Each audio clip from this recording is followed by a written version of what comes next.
ಆಕಾಶವಾಣಿ ವಾರ್ತೆಗಳು ಓದುತ್ತಿರುವವರು ಅಕ್ಷಯ್ ಹೆಚ್ಎಂ. ಮುಖ್ಯಾಂಶಗಳು.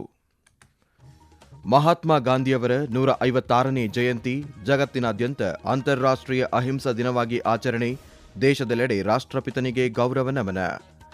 ದೇಶಾದ್ಯಂತ ಇಂದು ವಿಜಯದಶಮಿ ದಸರಾ ಹಬ್ಬ. ಮೈಸೂರಿನಲ್ಲಿ ಜಂಬೂ ಸವಾರಿಗೆ ಸಕಲ ಸಿದ್ಧತೆ.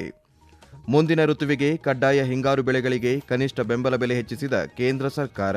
ಹಾಗೂ ಮಹಿಳಾ ಏಕದಿನ ವಿಶ್ವಕಪ್ ಕ್ರಿಕೆಟ್, ನ್ಯೂಜಿಲೆಂಡ್ ವಿರುದ್ಧ 89 ರನ್ ಜಯಗಳಿಸಿದ ಆಸ್ಟ್ರೇಲಿಯಾ. ವಾರ್ತೆಗಳ ವಿವರ. ರಾಷ್ಟ್ರಪಿತ ಮಹಾತ್ಮ ಗಾಂಧಿಯವರ ಜನ್ಮ ವಾರ್ಷಿಕೋತ್ಸವದಂದು ಇಂದು ರಾಷ್ಟ್ರವು ಅವರಿಗೆ ಗೌರವ ಸಲ್ಲಿಸುತ್ತಿದೆ. ದೇಶಾದ್ಯಂತ ಮತ್ತು ವಿದೇಶದಲ್ಲಿರುವ ಭಾರತೀಯ ಮಿಷನ್ಗಳು ಸರಣಿ ಕಾರ್ಯಕ್ರಮಗಳನ್ನು ಆಯೋಜನೆ ಮಾಡುತ್ತಿದೆ. ರಾಷ್ಟ್ರ ರಾಜಧಾನಿಯ ರಾಜಘಾಟ್ನಲ್ಲಿರುವ ಮಹಾತ್ಮ ಗಾಂಧಿಯವರ ಸಮಾಧಿಯಲ್ಲಿ ಸರ್ವಧರ್ಮ ಪ್ರಾರ್ಥನಾ ಸಭೆಯನ್ನು ಆಯೋಜಿಸಲಾಗಿದೆ. ಹಾಗೆಯೇ ಇಂದು ಮಾಜಿ ಪ್ರಧಾನಿ ಲಾಲ್ ಬಹದ್ದೂರ್ ಶಾಸ್ತ್ರಿ ಅವರ ಜನ್ಮ ವಾರ್ಷಿಕೋತ್ಸವವನ್ನು ರಾಷ್ಟ್ರವು ಆಚರಿಸುತ್ತಿದೆ. ಮಹಾತ್ಮ ಗಾಂಧಿಯವರ ಜನ್ಮ ದಿನಾಚರಣೆಯ ಅಂಗವಾಗಿ ಇಂದು ಜಗತ್ತಿನಾದ್ಯಂತ ಅಂತಾರಾಷ್ಟ್ರೀಯ ಅಹಿಂಸಾ ದಿನವನ್ನು ಆಚರಿಸಲಾಗುತ್ತಿದೆ.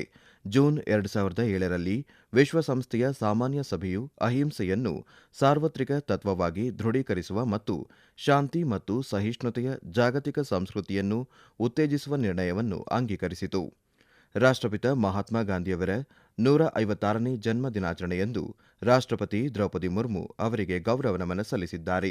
ರಾಷ್ಟ್ರಪಿತನ ಆದರ್ಶಗಳು ಮತ್ತು ಮೌಲ್ಯಗಳಿಗೆ ಇದು ಸಮರ್ಪಿಸುವ ಸಂದರ್ಭ ಎಂದು ರಾಷ್ಟ್ರಪತಿ ದ್ರೌಪದಿ ಮುರ್ಮು ತಮ್ಮ ಸಂದೇಶದಲ್ಲಿ ತಿಳಿಸಿದ್ದಾರೆ. ದೇಶಾದ್ಯಂತ ಇಂದು ವಿಜಯದಶಮಿ ದಸರಾ ಹಬ್ಬವನ್ನು ಆಚರಿಸಲಾಗುತ್ತಿದೆ. ಈ ದಿನ ನವರಾತ್ರಿ ಮತ್ತು ದುರ್ಗಾ ಪೂಜೆಯ ಪರಾಕಾಷ್ಠೆಯನ್ನು ಸಹ ಸೂಚಿಸುತ್ತದೆ.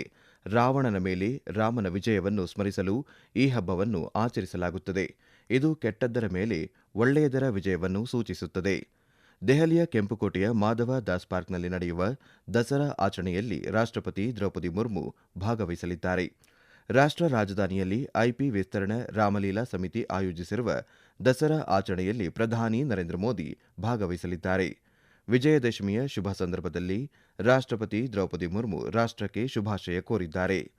ಕರ್ನಾಟಕದ ಮೈಸೂರಿನಲ್ಲಿ ನಡೆಯುತ್ತಿರುವ ನಾಡಹಬ್ಬ ದಸರಾ ಮಹೋತ್ಸವದ ಪ್ರಮುಖ ಆಕರ್ಷಣೆಯಾದ ಜಂಬೂ ಸವಾರಿ ವಿಜಯದಶಮಿಯಾದ ಇಂದು ನೆರವೇರಲಿದೆ.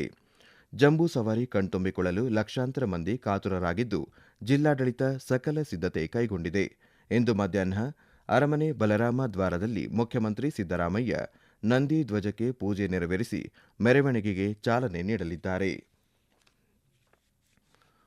ಭಾರತ ಯುರೋಪಿಯನ್ ಮುಕ್ತ ವ್ಯಾಪಾರ ಸಂಘ ಇಎಫ್ಟಿಎ ವ್ಯಾಪಾರ ಮತ್ತು ಆರ್ಥಿಕ ಪಾಲುದಾರಿಕೆ ಒಪ್ಪಂದ ಟಿಇಪಿಎ ಯುರೋಪಿನೊಂದಿಗಿನ ಭಾರತದ ಆರ್ಥಿಕ ಪಾಲುದಾರಿಕೆಯಲ್ಲಿ ಒಂದು ನಿರ್ಣಾಯಕ ಕ್ಷಣವಾಗಿದೆ ಎಂದು ಕೇಂದ್ರ ವಾಣಿಜ್ಯ ಮತ್ತು ಕೈಗಾರಿಕಾ ಸಚಿವ ಪಿಯೂಷ್ ಗೋಯಲ್ ಹೇಳಿದ್ದಾರೆ. ನವದೆಹಲಿಯಲ್ಲಿ ನಡೆದ ಭಾರತ ಇಎಫ್ಟಿಎ ಸಮೃದ್ಧಿ ಶೃಂಗಸಭೆಯಲ್ಲಿ ಅವರು, ಇದು ಮಿತ್ರ ರಾಷ್ಟ್ರಗಳ ನಡುವಿನ ವಿಶ್ವಾಸಾರ್ಹ ಪಾಲುದಾರಿಕೆಯನ್ನು ಪ್ರತಿನಿಧಿಸುತ್ತದೆ. ಆರ್ಥಿಕ ಪಾಲುದಾರಿಕೆ ಒಪ್ಪಂದ ಜೀವವಿಜ್ಞಾನ, ಶುದ್ಧ ಇಂಧನ, ಕೃತಕ ಬುದ್ಧಿಮತ್ತೆ, ಶಿಕ್ಷಣ ಮತ್ತು ಪ್ರವಾಸೋದ್ಯಮದಂತಹ ವ್ಯಾಪಕವಾದ ಅವಕಾಶಗಳನ್ನು ತೆರೆದಿಡುತ್ತದೆ ಹಾಗೂ ಸಮತೋಲನ ಮತ್ತು ನ್ಯಾಯಸಮ್ಮತತೆಯನ್ನು ಖಾತ್ರಿಪಡಿಸುವ ದೃಢ ಹೂಡಿಕೆ ಬದ್ಧತೆಯಾಗಿದೆ ಎಂದು ಸಚಿವರು ಈ ಸಂದರ್ಭದಲ್ಲಿ ಹೇಳಿದರು. There are areas in professions like nursing, accountancy, technology, artificial intelligence. There are areas in education, audiovisual services, culture, tourism, recreation.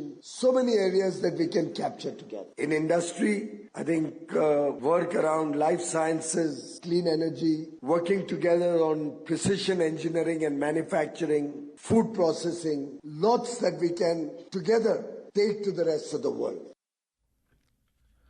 EFTA ರಾಷ್ಟ್ರಗಳಿಂದ ವ್ಯವಹಾರಗಳನ್ನು ಆಹ್ವಾನಿಸಿದ ಸಚಿವರು ಭಾರತದ ಮುಕ್ತ, ಪಾರದರ್ಶಕ ಮತ್ತು ಹೂಡಿಕೆದಾರ ಸ್ನೇಹಿ ವಾತಾವರಣದ ಬಗ್ಗೆ ಭರವಸೆ ನೀಡಿದರು. ಆಸಕ್ತಿಯ ಬಹುತೇಕ ಎಲ್ಲಾ ವಲಯಗಳಲ್ಲಿ 100% ವಿದೇಶಿ ನೇರ ಹೂಡಿಕೆಗೆ ಅವಕಾಶವಿದೆ. ಹೂಡಿಕೆದಾರರಿಗೆ ಸುಗಮ, ವೇಗವಾದ ಮತ್ತು ಹೆಚ್ಚು ಪರಿಣಾಮಕಾರಿ ಮಾರ್ಗಗಳನ್ನು ಖಚಿತಪಡಿಸಿಕೊಳ್ಳಲು ಭಾರತ ಸರ್ಕಾರ ಬದ್ಧವಾಗಿದೆ ಎಂದು ಅವರು ತಿಳಿಸಿದರು.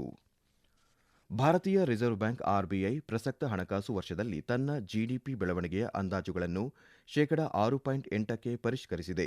ಇದು ಪ್ರಸಕ್ತ ಹಣಕಾಸು ವರ್ಷದಲ್ಲಿ ಹಣದುಬ್ಬರವನ್ನು 2.6ಕ್ಕೆ ಅಂದಾಜಿಸಿದೆ. ಇದು ಹಿಂದಿನ ಅಂದಾಜಿಗಿಂತ ಕಡಿಮೆಯಾಗಿದೆ.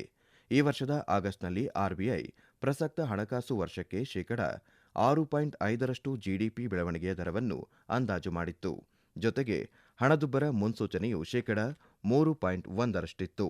ಆದಾಗ್ಯೂ ಆರ್ಬಿಐ ಬಡ್ಡಿ ದರಗಳನ್ನು ಬದಲಿಸಿಲ್ಲ ಎಂದು ಆರ್ಬಿಐ ಗವರ್ನರ್ ಸಂಜಯ್ ಮಲ್ಹೋತ್ರಾ ತಿಳಿಸಿದ್ದಾರೆ.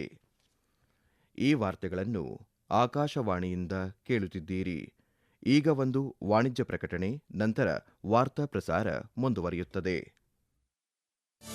ಅಂಗಡಿ ಮುಂಗಟ್ಟುಗಳು, ಮಾರುಕಟ್ಟೆಗಳು ಮತ್ತು ಮಾಂಸದಂಗಡಿಗಳಂತಹ ಬೃಹತ್ ತ್ಯಾಜ್ಯ ಉತ್ಪಾದಕರು ತ್ಯಾಜ್ಯವನ್ನು ಖಾಲಿ ಜಾಗಗಳಲ್ಲಿ ಬಿಸಾಡುವುದು, ಸುಡುವುದು, ಕೆರೆ ಕಟ್ಟೆ ರಾಜಕಾಲುವೆಗಳಲ್ಲಿ ಹಾಕುವುದು ಶಿಕ್ಷಾರ್ಹ ಅಪರಾಧ. ಬದಲಿಗೆ ನಗರ ಸ್ಥಳೀಯ ಸಂಸ್ಥೆಯಿಂದ ತ್ಯಾಜ್ಯ ಸಂಗ್ರಹಣೆಗೆಂದೇ ಬರುವ ವಾಹನಗಳಿಗೆ ನೀಡಿ ಪರಿಸರ ಮಾಲಿನ್ಯವನ್ನು ತಡೆಗಟ್ಟಿ ಪರಿಸರ ಸಂರಕ್ಷಣೆಯಲ್ಲಿ ನಮ್ಮೊಂದಿಗೆ ಕೈ ಜೋಡಿಸಿ. ಪ್ರಕಟಣೆ ರಾಜ್ಯ ಅಭಿಯಾನ ನಿರ್ದೇಶನಾಲಯ, ಸ್ವಚ್ಛ ಭಾರತ್ ಮಿಷನ್, ನಗರ ಯೋಜನೆ, ಕರ್ನಾಟಕ ಸರ್ಕಾರ. ಮುಂದಿನ ವರ್ಷದ ಮಾರುಕಟ್ಟೆ ಋತುವಿಗಾಗಿ ಎಲ್ಲ ಕಡ್ಡಾಯ ಹಿಂಗಾರು ಬೆಳೆಗಳಿಗೆ ಸರ್ಕಾರ ಕನಿಷ್ಠ ಬೆಂಬಲ ಬೆಲೆಗಳನ್ನು ಹೆಚ್ಚಿಸಿದೆ. ಪ್ರಧಾನಿ ನರೇಂದ್ರ ಮೋದಿ ಅಧ್ಯಕ್ಷತೆಯಲ್ಲಿ ನಿನ್ನೆ ನಡೆದ ಆರ್ಥಿಕ ವ್ಯವಹಾರಗಳ ಸಚಿವ ಸಂಪುಟ ಸಮಿತಿ ಈ ನಿರ್ಧಾರ ತೆಗೆದುಕೊಂಡಿದೆ. ಕುಸುಬಿಗೆ ಹೆಚ್ಚಳ ಘೋಷಿಸಲಾಗಿದ್ದು ಕ್ವಿಂಟಾಲ್ಗೆ ₹600 ಹೆಚ್ಚಿಸಲಾಗಿದೆ. ಮಸೂರ್ಗೆ ಕ್ವಿಂಟಾಲ್ಗೆ ₹300 ಹೆಚ್ಚಳವಾಗಿದೆ. ರ್ಯಾಪ್ಸೀಡ್ ಮತ್ತು ಸಾಸಿವೆ ಬೆಂಬಲ ಬೆಲೆಗಳನ್ನು ಕ್ವಿಂಟಾಲ್ಗೆ ₹250, ಬಾರ್ಲಿ ಕ್ವಿಂಟಾಲ್ಗೆ ₹170 ಮತ್ತು ಗೋಧಿಗೆ ₹160 ಹೆಚ್ಚಿಸಲಾಗಿದೆ. ಸಂಪುಟ ಸಭೆಯ ನಂತರ ಮಾಧ್ಯಮಗಳಿಗೆ ಮಾಹಿತಿ ನೀಡಿದ ಮಾಹಿತಿ ಮತ್ತು ಪ್ರಸಾರ ಸಚಿವ ಅಶ್ವಿನಿ ವೈಷ್ಣವ್, ಪರಿಷ್ಕೃತ ಬೆಂಬಲ ಬೆಲೆಗಳು ರೈತರಿಗೆ ಲಾಭದಾಯಕ ಆದಾಯವನ್ನು ಒದಗಿಸುವುದಲ್ಲದೆ ಬೆಳೆ ವೈವಿಧ್ಯೀಕರಣವನ್ನು ಉತ್ತೇಜಿಸುತ್ತದೆ ಮತ್ತು ಭಾರತದ ಕೃಷಿ ಆರ್ಥಿಕತೆಯಲ್ಲಿ ಹೆಚ್ಚಿನ ಸ್ಥಿತಿಸ್ಥಾಪಕತ್ವಕ್ಕೆ ಕೊಡುಗೆ ನೀಡುತ್ತದೆ ಎಂದು ಅವರು ಹೇಳಿದರು. ದೇಶೀಯ ಉತ್ಪಾದನೆಯನ್ನು ಹೆಚ್ಚಿಸುವ ಮತ್ತು ದ್ವಿದಳ ಧಾನ್ಯಗಳಲ್ಲಿ ಸ್ವಾವಲಂಬನೆಯನ್ನು ಸಾಧಿಸುವ ಗುರಿಯನ್ನು ಹೊಂದಿರುವ ಮೈಲಿಗಲ್ಲು ಉಪಕ್ರಮವಾದ ದ್ವಿದಳ ಧಾನ್ಯಗಳಲ್ಲಿ ಆತ್ಮನಿರ್ಭರ ಮಿಷನ್ ಅನ್ನು ಕೇಂದ್ರ ಸಚಿವ ಸಂಪುಟ ಅನುಮೋದಿಸಿದೆ. ಕೇಂದ್ರ ಸರ್ಕಾರಿ ಉದ್ಯೋಗಿಗಳಿಗೆ ತುಟ್ಟಿ ಭತ್ಯೆ ಮತ್ತು ಪಿಂಚಣಿದಾರರಿಗೆ ಶೇಕಡಾ 3ರಷ್ಟು ತುಟ್ಟಿ ಪರಿಹಾರವನ್ನು ಕೇಂದ್ರ ಸಚಿವ ಸಂಪುಟವು ಅನುಮೋದಿಸಿದೆ. ಇದು ಸುಮಾರು 49.2 ಲಕ್ಷ ಕೇಂದ್ರ ಸರ್ಕಾರಿ ನೌಕರರು ಮತ್ತು 68.7 ಲಕ್ಷ ಪಿಂಚಣಿದಾರರಿಗೆ ಪ್ರಯೋಜನವನ್ನು ನೀಡುತ್ತದೆ. ಇದು ಈ ವರ್ಷದ ಜುಲೈ 1ರಿಂದ ಜಾರಿಗೆ ಬರಲಿದೆ ಎಂದು ಸಚಿವರು ಹೇಳಿದರು. 5,862 ಕೋಟಿ ರೂಪಾಯಿಗಳಿಗಿಂತ ಹೆಚ್ಚು ವೆಚ್ಚದಲ್ಲಿ ದೇಶಾದ್ಯಂತ 57 ಹೊಸ ಕೇಂದ್ರೀಯ ವಿಶ್ವವಿದ್ಯಾಲಯಗಳನ್ನು ತೆರೆಯಲು ಸಂಪುಟ ಸಮಿತಿ ಅನುಮೋದನೆ ನೀಡಿದೆ. ಇಂದೋರ್ನ ಹೋಳ್ಕರ್ ಕ್ರೀಡಾಂಗಣದಲ್ಲಿ ಕಳೆದ ರಾತ್ರಿ ನಡೆದ ಮಹಿಳಾ ಏಕದಿನ ವಿಶ್ವಕಪ್ ಪಂದ್ಯದಲ್ಲಿ ಆಸ್ಟ್ರೇಲಿಯಾ ವನಿತೆಯರ ತಂಡ ನ್ಯೂಜಿಲೆಂಡ್ ತಂಡದ ವಿರುದ್ಧ 89 ರನ್ಗಳಿಂದ ಜಯಗಳಿಸಿದೆ. ಟಾಸ್ ಗೆದ್ದು ಮೊದಲು ಬ್ಯಾಟ್ ಮಾಡಿದ ಆಸ್ಟ್ರೇಲಿಯಾ 49.3 ಓವರ್ಗಳಲ್ಲಿ ತನ್ನೆಲ್ಲಾ ವಿಕೆಟ್ ಕಳೆದುಕೊಂಡು 326 ರನ್ ಗಳಿಸಿತು. ಆಸ್ಟ್ರೇಲಿಯಾ ಪರ ಆಶ್ಲೆ ಗಾರ್ಡ್ನರ್ 115 ರನ್ ಗಳಿಸಿದರು. ನ್ಯೂಜಿಲೆಂಡ್ ಪರ ಲಿಯಾ ತಹೂಹು, ಜೆಸ್ ಕರ್ ತಲಾ 3 ವಿಕೆಟ್ ಪಡೆದರು. 327 ರನ್ಗಳ ಗುರಿ ಬೆನ್ನತ್ತಿದ ನ್ಯೂಜಿಲೆಂಡ್ ತಂಡ ಸೋಫಿ ಡಿವೈನ್ ಅವರ ಆಕರ್ಷಕ ಶತಕದ ಹೊರತಾಗಿಯೂ 43.2 ಓವರ್ಗಳಲ್ಲಿ ತನ್ನೆಲ್ಲಾ ವಿಕೆಟ್ ಕಳೆದುಕೊಂಡು 237 ರನ್ ಗಳಿಸಲಷ್ಟೇ ಶಕ್ತವಾಯಿತು.